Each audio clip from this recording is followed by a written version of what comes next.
خد تعالي. رايحه فين؟ تعالي نازله من حد. تعالي يا فرحتي يا فرحتي. ازغرط؟ ما بعرفش ازغرط، يا ريت اعرف ازغرط.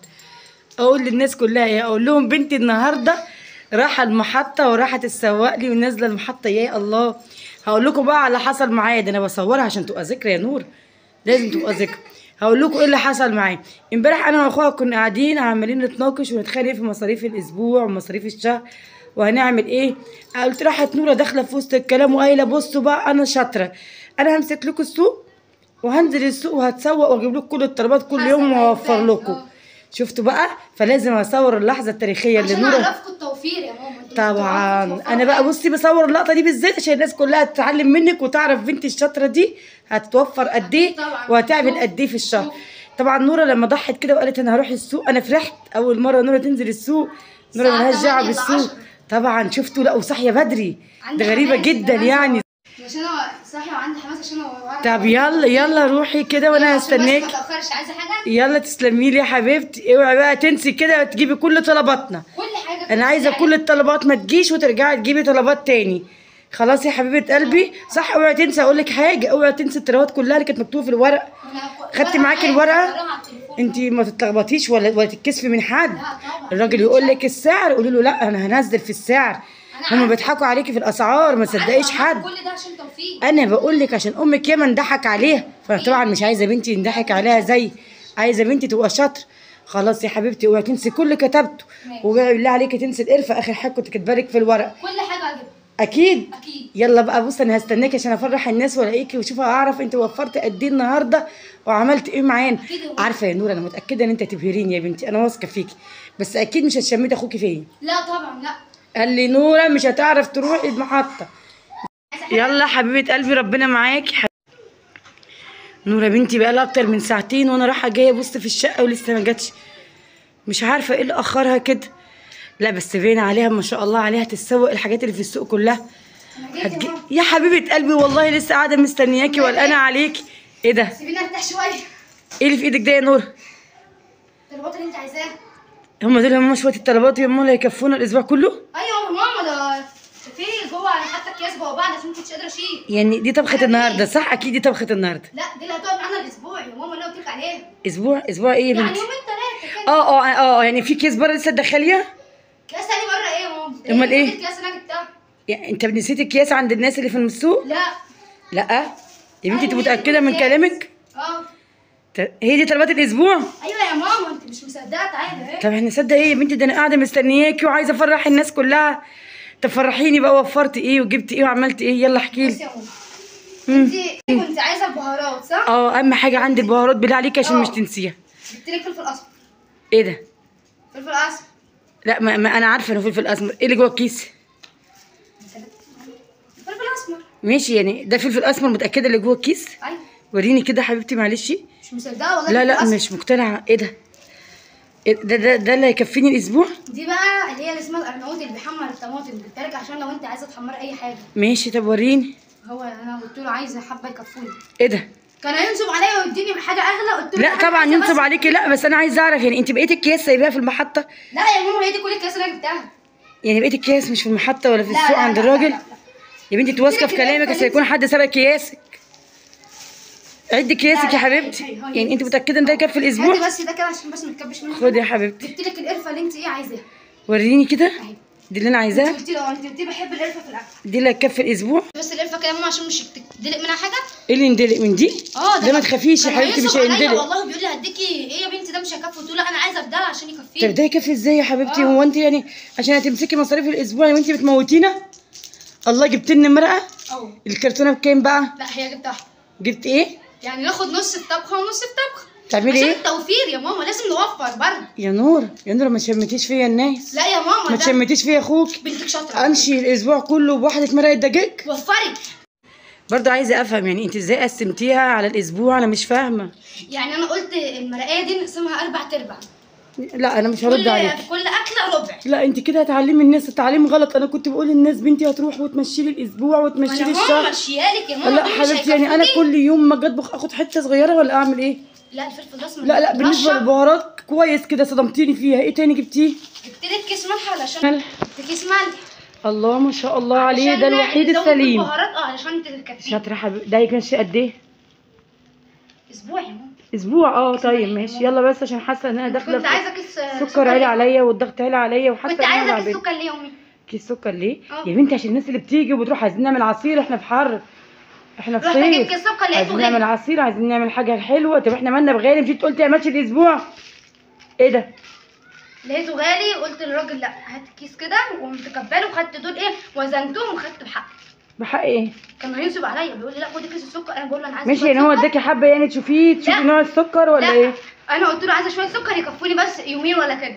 قال لي ماشي. خلاص خدي كيس السكر وانت حر. اه، كان خد بقيه هيكتب عليا السكر. بقى وعمل ناصح، قلت لا له لا، طبعا. اديته حق كيس السكر وقمت كباله السكر في البتاع وقمت واخده اللي يكفوني. اللي يكفوكي؟ وكان هيعمل وكبتي له ناصح. كيس السكر؟ طب دول هيكفونا قد ايه؟ يعني هيكفونا مثلا ناخد معلقه يا ماما. يعني دول نعمل منهم عصير ونعمل منهم الشاي اه. ولا نضيف فيهم ضيوفنا اللي بيجوا؟ جبت لك بقى ايه؟ الحمد لله اخيرا طماطم. الله الطماطم دي جميله يا نور. شاطره، دي الحاجه الوحيده اللي انت عملتيها شاطره. رحت للبياعه طنط ام ايمان بقول لها طنط ام ايمان بعد اذنك عايزه طماطم تكفيني بس يومين ولا كده. تكفيكي قد ايه؟ يومين ولا حاجه. ايوه فعلا شاطره، عشان ما تبص الدنيا حر. بالظبط، الجو حر وانت عارف. فجيت قلت لها عايزه شويه بس يعني مشوني. قالت لي خلاص خدي لي الكيلو.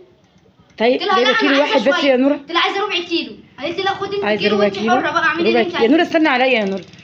جايبه كيلو نطبخ منه الاسبوع كله ولا النهارده بس؟ لا ده ربع كيلو يا ماما، مفيش طماطم تاني. مفيش ايه؟ مفيش طماطم تاني. جبت ربع كيلو؟ اعمل بقى ايه؟ ما هفهمك. قلت لطنط ام ايمان عايزه ربع كيلو طماطم يكفيني يومين. ماشي. قلت مش هينفع خدي كيلو. في حد بيشتري ربع كيلو يا كانت ماما؟ هتنصب هي كمان عليا. هتنصب عليك. اديها حق الكيلو وخدت انا بقى ايه الربع كيلو بتاعي. اديتيها حق الكيلو وبعدين ما نصبتش عليك؟ لا ما نصبتش. لا انت اللي نصبتي عليها. ايوه لا ما شاء الله، انا نصحتك يا حبيبتي. المهم من الاخر عايزه اعرف هنطبخ ايه. استني يا ماما. مستنيه يا حبيبتي، مستنيه المفاجآت. طبعا البصل كتير غلط. لا البصل ايه دول يا نور؟ بتقول لي كيلو ونص. لا اكيد جايه توريني البصل، انا بحب البصل ده، مش تجيبي لي بصل ملح. انا جايبه دول بس. جايبه دول ايه؟ يعني نص في طبخه ونص في طبخه. نص مين في طبخه ونص؟ هو البصل عمره بيتقشر وبيفضل منه بصل بتطبخ بيه؟ يا ماما. يا ماما ايه؟ الثلاجه يا ماما عشان احط ايه في الثلاجه؟ بصل يا ماما. البصلتين دول احطهم في الثلاجه؟ دول هطبخ منهم النهارده. انا اكيد انتوا كنتوا مسرفين وبتجيبوا كيلو بصل. لا احنا فعلا كنا مسرفين، انت شط مدبره. بس انا عايزه اعرف يعني الحمد لله دول هنطبخ بيهم النهارده صح؟ اكيد. لا دوت لحد بقى ايه ما انزل تاني بقى، يعني يومين ثلاثه كده. لحد يومين ثلاثه لما تيجي تنزلي هنعيش على البصلتين. بالظبط. لا اللي حصل برضو بقول لها هاتي لي ربع كيلو بصل. قالت لي يا بنتي خدي الكيلو ونص. لا عايزه ربع كيلو. تقول لي لا انا هديك الكيلو ونص. كانت هتنصب برضو عليا في البصل. قمت قايله لها ايه لا خدي انت حق الكيلو ونص وهاتي لي ربع كيلو بتاعي. لا شاطره ما شاء الله عليكي، شاطره حبيبتي. ماشي اللي انت عايزاه يا حبيبتي وكل حاجه. يعني انت دفعتيها حق الكيلو ونص. حق الكيلو ونص. فانت خدتي ربع. لا يا شاطره ماما ما شاء انتوا الله. كنتوا مسرفين وكنتوا بتجيبوا كيلو بصل وكيلو ده ليه؟ لا طبعا صح. ازاي؟ لازم نجيب الحاجه. يعني هم دول بصلتين نمشي عليهم. حلوين يا ماما. انت كنت عايزه لحمه طبعا عشان نعمل اكل. اوعي تقولي لي بقى اللحمه نزلتي في سعرها. لا لقيتها غاليه وقمت جايبه لك دهنه بقى. دهنه؟ دهنه ايه؟ دهنه للحم. ايه اللي غاليه وجبتي دهنه؟ انت مش واخده حق كيلو اللحمه يا بنتي؟ جميله بيضه وجميله. بيضه وجميله. ايه دي؟ نضيفه حته الدهن يا ماما اهي. مش عاجباك يا ماما؟ حته دهنه؟ الدهنه دي مش عاجباك يا ماما؟ مش عاجبه مين؟ بصل على كيلو اللحمه لقيته غالي قوي قلت لا لازم نوفر. لا توفري ايه؟ نوفر حق اللحمه يا ماما. طب ماشي، يعني وفرت حق اللحمه وجبت حته الدهنه دي هنطبخها النهارده؟ دي انا ناكلها. قلت له بقول له عايزه كيلو لحمه. قال لي كيلو لحمه لقيته غالي قوي. قلت له طب خلاص هات لي نص كيلو لحمه. قال لي لا برضو اللحمه يعني مفيش فرق. قمت مديها حق نص كيلو لحمه. قلت له انا عايزه بقى دهنه. قام مديني دي. اديتيله حق نص كيلو اللحمه. كان هينصب عليا يا ماما يقول لي الدهنه غاليه والكلام ده. لا مش ينفع. وخدتي منه قد ايه دهنه؟ هي الحته دي؟ حق نص كيلو اللحمه جبت بقى حته الدهنه. انت كده هو ما نصبش عليكي عشان نوفر حق كيلو. انت اللي نصبت عليه. يعني جبت لك بقى بتنجان بقى عشان نعمل ايه نشويه وكده. ايه ده؟ بتنجان. لا ده بتنجان ولا شكل البتنجان؟ كان عامل حادثه قبل كده. عامل حادثه؟ ايه البتنجان ده يا بنتي؟ ده جايباه منين ده؟ جبته من عند طنط ماما. يعني ده بكام ده؟ ايه البتنجان ده؟ ده ميت يا بنتي في السوق من زمان. هاتي لي نص كيلو. وتقولي لي لا يعني مش فارقه كام جنيه. قلت لها خلاص انا خدي كام جنيه واديني نص كيلو بتاعي. يعني اديتها كل الفلوس اللي هي عايزاها وخدت منها نص كيلو. يعني انت مصممه على نص كيلو؟ قلت لها. قالت لي خدي من النضيف ده كذا. قلت لها لا طبعا ده غالي. لا طبعا. ازاي مفكرينها عيله صغيره تضحك عليها؟ لا ازاي تفتكرك حاجه عيله؟ اكيد طبعا. ازاي؟ فانت خدت المعفن وسبت النضيف. كيلو التوم معلش يا نورة، كيلو البتنجان ده لو سمحت اشوفه. معلش بس عشان قلبي بس يطمن احسن، مش عارفه قلبي مخطوف ليه النهارده من الصبح. دول يكفونا كذا يوم قدام. هو ده البتنجان؟ اه ده البتنجان اللي احنا نطبخه؟ حلو يا ماما. ايوه يعني انت لقيتيه ارخص من التاني؟ اه فاخدت اللي معفن ارخص بجنيه. اللي هي ترميه في الشارع. خد يا حبيبتي. مش مشكلة يا ماما. وسبت النضيف مش مشكله عشان فرق 2 جنيه. كيلو لا التوم شكل غالي. اه لا انا عايزه هو كل حاجه رصين غاليه توم. انا عارفه. اه 3 رغيف توم بس عشان لو ماما حبت تستعمل التوم يعني الحمد لله جبت رصين توم عشان توفر حق الكيلو. دي تاعي كام بقى؟ حق الكيلو. ازاي يا نوره دي تاعي حق الكيلو وخدت رصين؟ هتنصب عليا. لا ازاي؟ فانت عايزه رصين؟ خد كيلو. اقول لا انا عايزه الرصين، تقول لي لا خد كيلو. عايزه تلبسني في كيلو وانا مش عايزه كيلو لا اصلا. تلبسك ليه في كيلو؟ قمت مديها حق كيلو وده الرصين. طبعا من حقك. بس مش عارفه ليه حاسه بدوخه كده والدنيا بتلف بيا، مش عارفه. كنت عايزه ايه؟ رز. كنت عايزه رز. قلت لك هات. طبعا كنت عايزه رز. ايوه عايزه قد ايه رز؟ قلت لك 2 كيلو، مش لسه قايله لك من شويه 2 كيلو. بصي انتوا بقى كده انتوا كده بتخربوا الميزانيه بتاعت البيت خالص. بعدين انا وفرت لكم وجبت لكم ده. ماشي. ده ايه يعني؟ ده حبه فاضلين ده ولا هو كان مديهولك تشوفي النوعيه؟ عملتي ايه؟ جبت له حبه دول. حبه ايه دول؟ حبه الرز دول. بتوع ايه دول؟ انا دخلت له قلت له لو سمحت كيلو رز بكام؟ لقيته غالي. قلت له طب لا انا عايزه شويه بس عشان ايه هنعمل بيه اكل النهارده. قال لي شويه؟ خلاص يا حبيبتي عايزه كام؟ قلت له عايزه توم. قال لي لا ما فيش حاجه اسمها توم، في حاجه اسمها كيلو. قلت له طب خلاص اتفضل الكيلو، حق الكيلو ها واديني التمن اللي انا عايزاه. ايه ده ازاي بقى دي؟ ازاي؟ قلت له انا عايزه التمن. انت يعني انت على حاجه انا مش لا عايزاها. ازاي يجبرك؟ يعني انت دفعتي له حق الكيلو وخدت دول؟ ده 8 كيلو ولا ايه؟ عشان مش فاهمه. يكفينا عشان يكفي. ده 8 كيلو يعني ولا ايه؟ عشان انت عارفه الجو حر وكده ما ينفعش ان احنا نعمل اكل كتير. ودفعت حق الكيلو. اه وانت عارفه ان انا بطبخ 2 كيلو في اليوم. مش مشكله. هو ده بقى اللي انا بتكلم فيه، ان انتوا دايما بتجيبوا 2 كيلو وبتجيبوا ده وبتخربوا الميزانيه.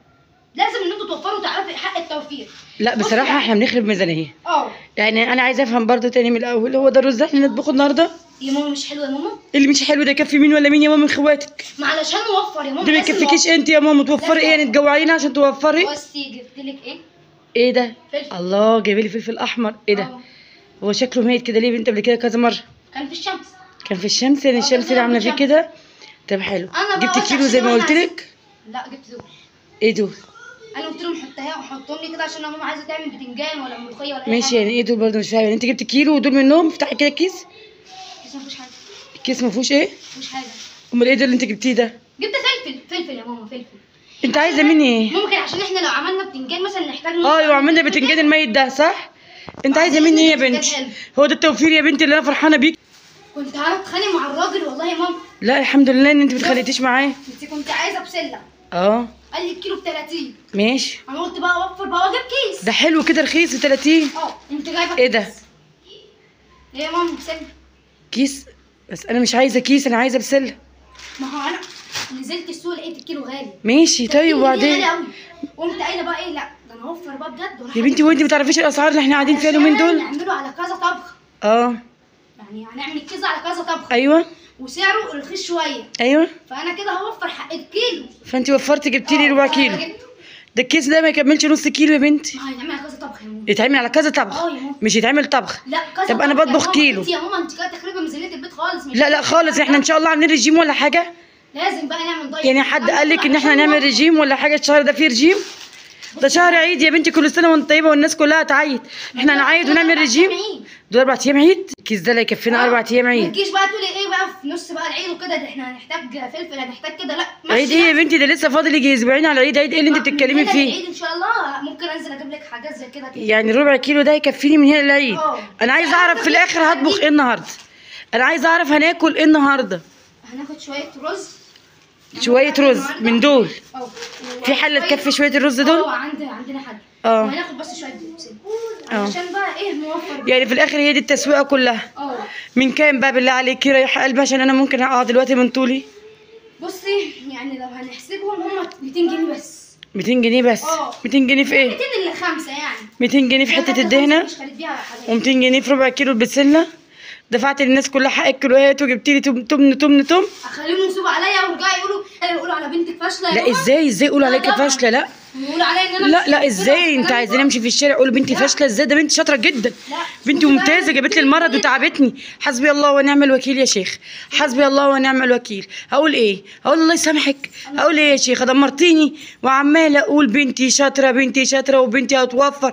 ده انت هتموتينا، ده انت هتجوعينا وتموتينا يا شيخ، وتقولي لي لغايه العيد. ده لسه العيد فاضل عليه اسبوعين، هنقعد ناكل في ربع كيلو بسله لغايه العيد.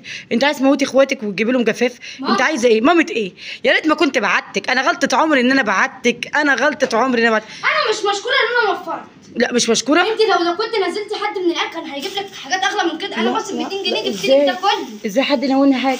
حسبي الله ونعم الوكيل. انت ما تنزليش السوق تاني، انت ما تنزليش السوق تاني، ده انا غلطه عمري.